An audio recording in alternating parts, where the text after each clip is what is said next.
Hey man, it's me, Kevin Smith. Welcome to the Grow Tent, everybody. You have found the best growing channel on YouTube, man. The place where we simplify the approach for you so everyone can learn how to grow. We make it so simple, even I can understand. So I'm going to listen and learn right now. Woo! What's up, everybody? Welcome back to the Grow Tent. Got shit falling. All right, guys, we got a great episode for you today. Today we're going to be talking about transplant shock. What is it? What's it look like? And how to fix it. And my method of fixing it is, as always, a little bit different. I'm going to fix my hat here. A little bit different than everybody else's, but it always seems to work. So today, that's what we're going to get into, talking about a little bit of transplant shock or T-plant shock. But first, as always, guys, please remember to like, comment, subscribe, watch the full video. All that stuff really helps. And then I'm doing a slight poll today. So down in the comments, let me know, are you guys more joint blunt smokers, or are we more bowl smokers? Just doing some research. All right, let me know in the comments, which do you prefer?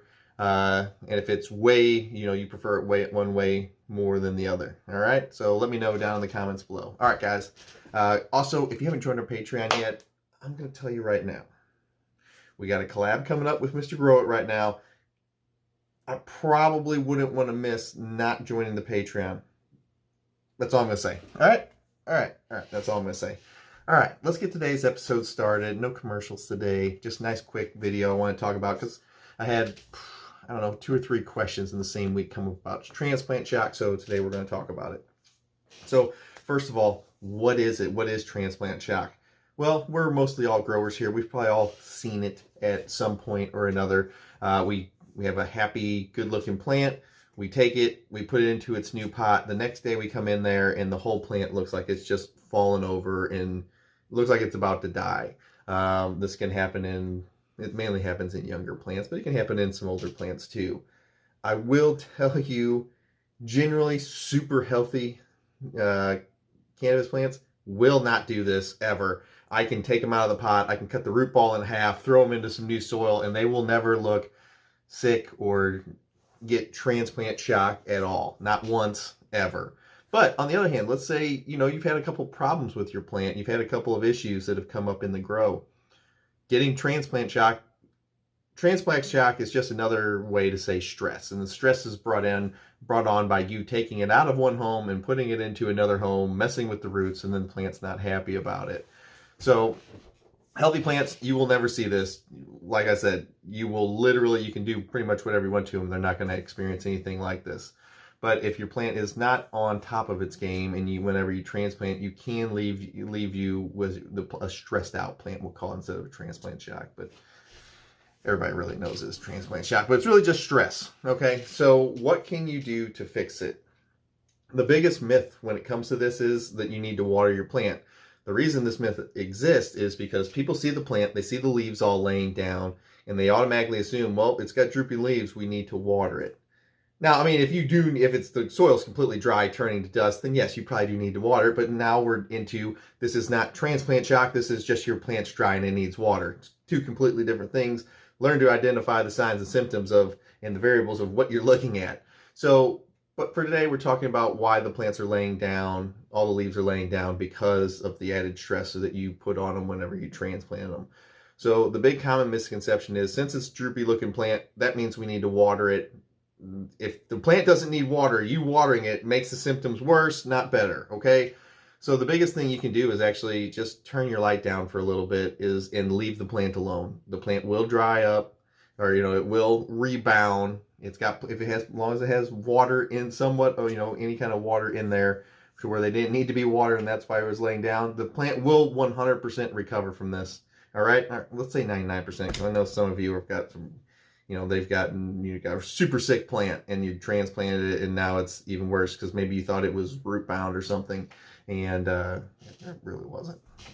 All right, so whenever we're doing this, the biggest thing that you can help them to recover is just to turn your light down. It is the #1 fix to help this plant get along. You have to remember, your light is kind of like the gas pedal in your car, and if your motor is hurt, you don't floor it. All right, you don't keep it going the same speed. If you just ease off of it a little bit, I mean, technically the motor's not going to get any better, but I'm trying to make an analogy here.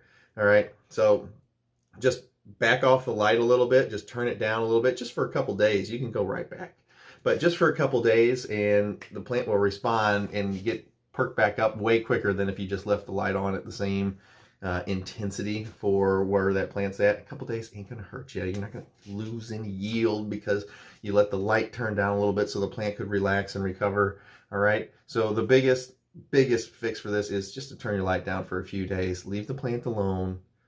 Don't mess with it. Definitely don't do any kind of training. If your plant is recovering from a high stress kind of ordeal where it's gone into transplant shock whenever you transplant it, no training, okay? That's another big thing. Don't train these plants. No high stress training, no low stress training, no nothing. Wait for the plant to get better. Get the light back up to where it's supposed to be after a few days. Then give it a few days to recover. Okay, now you can start your training again. So a big thing that'll happen is people will see these plants like this. They'll water them, and then they'll keep tying them down around the pot. So they're adding more stressors onto this plant, and a lot of times those plants will end up dying. We don't want that. We don't want our plants dying on us, okay? So, slow down. Remember, relax. Calm down. Focus. This is supposed to be a relaxing experience, not a high stress, constantly pulling your hair out kind of thing. It doesn't get you anywhere whenever you're dealing with this. If you are not going into your garden and it is like a zen-like experience, that's how it is for me. When I go in my garden and work on my plants, it relaxes me. Something about getting my hands in the soil, messing with these plants, it relaxes me. I really enjoy the gardening aspect of it. If you would have told me, a guy that likes to race fast cars, boats, motorcycles, whatever. I like to race stuff. I'm a competitive guy. If you had told me that I would have liked gardening, and gardening was something I would do whenever I got, in my late 20s back then, I would have told you were fucking crazy, okay? But it does. It really does. And if you're not getting that when you're in your room, you need to kind of step back and reevaluate what's actually going on. All right. I think that pretty much covers it. Oh, how long does it usually last? Typically, your transplant shock should only be a 24 to 48 hour kind of ordeal, and you can quicken that up by turning your light back down. But generally, it's 2 to 4 days, okay? Or 2 to 4 days. 24 to 48 hours, so it's 1 to 2 days, and the plants will bounce right back from this, especially if you turn the light down and just kind of leave them alone. Don't add any training to it. Otherwise, you can extend this time out. All right, I hope you guys all have a fantastic rest of the week. Can't believe it's freaking February already.